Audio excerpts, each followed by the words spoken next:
Just checking to see if I look chopped. Not really got any ideas for this video.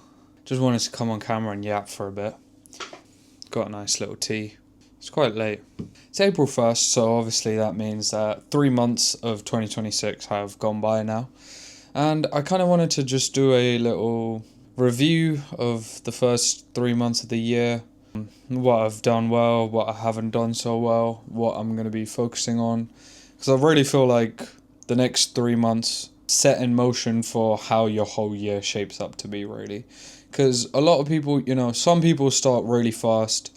They hit it off in January, and then by February, March, they've fallen off. I feel like I wasn't really like that. If anything, I started slower in January because I was recovering from a big, health problem in the later half of last year, in the last month of last year, sorry. So yeah, I didn't start off super fast, kind of built my momentum into the year. February was a good month, and then March, I think, has just gone up another level in terms of, training. I've been a lot more focused, been not missing the gym as often, haven't really been missing any runs, feeling super strong. I can tell that I'm peaking in terms of my cardio because fatigue's starting to kick in now. I'm finding it a bit more harder to keep up at certain paces, but I know that's just a result of putting in so many miles in training. Yeah, just putting my body through the ringer, basically. Part of me is just wanting this whole training block to just come to an end. I know it will by the end of this month, so I've just got to really enjoy the process for the next month or so. I've got few runs. I've got a run tomorrow morning, and then I've got a big one on the weekend, 32 kilometers. It's the final long run of the plan, the big long run at least. Yeah, if I can do that, no issues, hopefully, I will really be feeling confident going into the last taper phase of the training block. Hopefully it goes all well, avoid injury, eat a bunch of carbs, because one thing I didn't realize is how much carbs you really have to eat. No one told me. Well, people say to carb load before a race or a marathon, but they never explain how much you're actually meant to eat, and it's quite a bit. So the general advice I've heard online, and obviously do your own research. I'm not a running coach. I'm not a professional at any means. The general advice I hear is 6 to 10 grams per kg of body weight. So say right now I'm sitting at around 80 kg, which is a bit heavier than I'd like to be, but hey ho, we've gained weight, I guess. Yeah, 6 to 10 grams per kg of body weight. So that's a lot of carbs if you think about it. And I don't know, last time I was so severely underfueled. I think the morning of the marathon, I ate one banana and called it a day. I don't know why, I woke up, I didn't really feel like eating. But this time I know, regardless of how I feel that day of the race, the morning, I have to get at least 200 grams of carbs into my body somehow. So no more just winging it off one banana, which I know if someone hearing this who's ran a marathon before, they'll probably think I'm the stupidest guy on earth, because I probably am. But yeah, none of this one banana before a race. Properly carb load, give my body the ample rest, not push my body too much past its limits, because it already feels like a lot of in training. Making sure I'm stretching, I'm doing my massage gun. Hopefully get another sports massage before I head off to do the marathon. And yeah, just this prep has been so much better. I've learnt so much from the first time I did it. I guess that's why I didn't fail. I still completed the marathon. I just didn't do it in a pace that I was very happy with. And, you learn from these setbacks. You really build a lot of knowledge from them. And I'm grateful for that. I'm grateful that last time I kind of just went in like a, dumb kid to do this marathon, and I didn't know what I was getting myself into. And it was a crazy experience.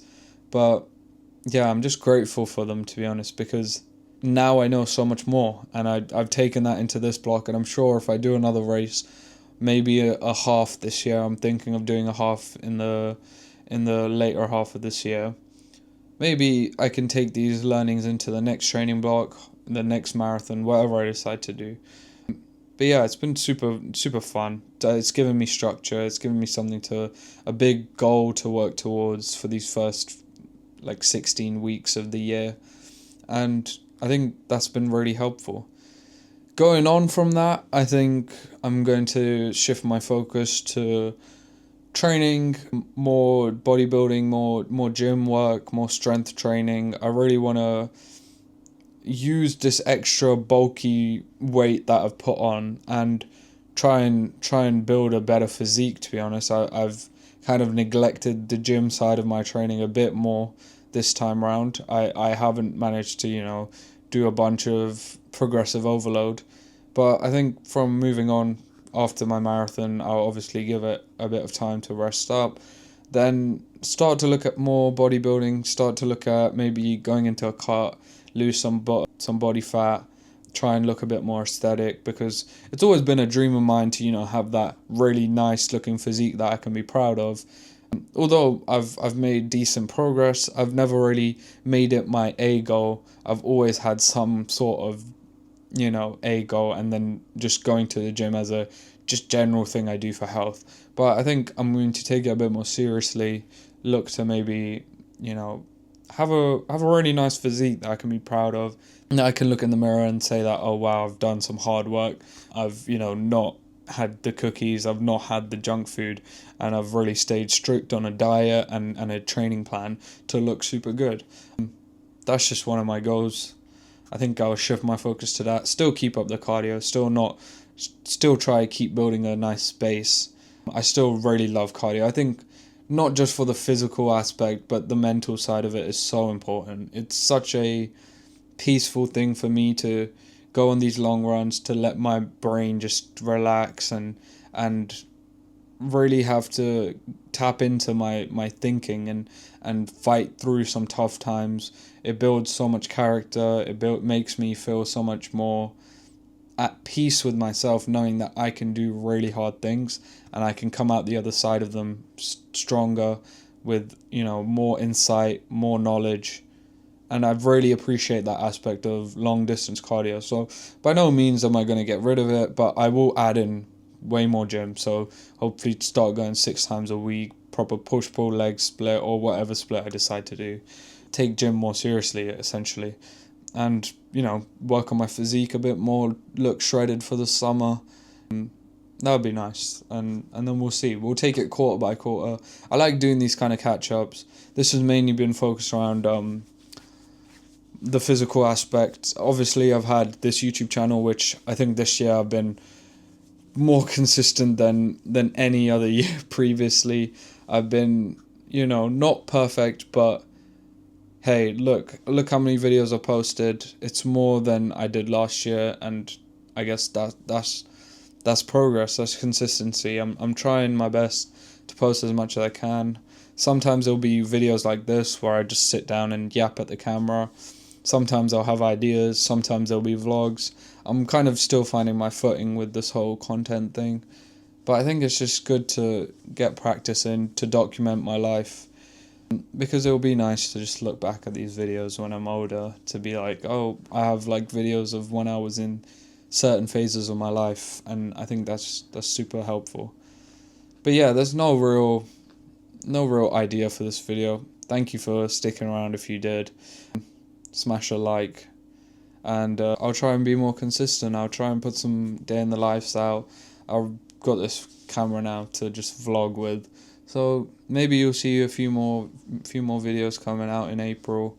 Definitely gonna vlog around my marathon time as well, so look forward to that. Look forward to some marathon content coming soon. But yeah, that's been it for today. I'll see you in the next one. Peace.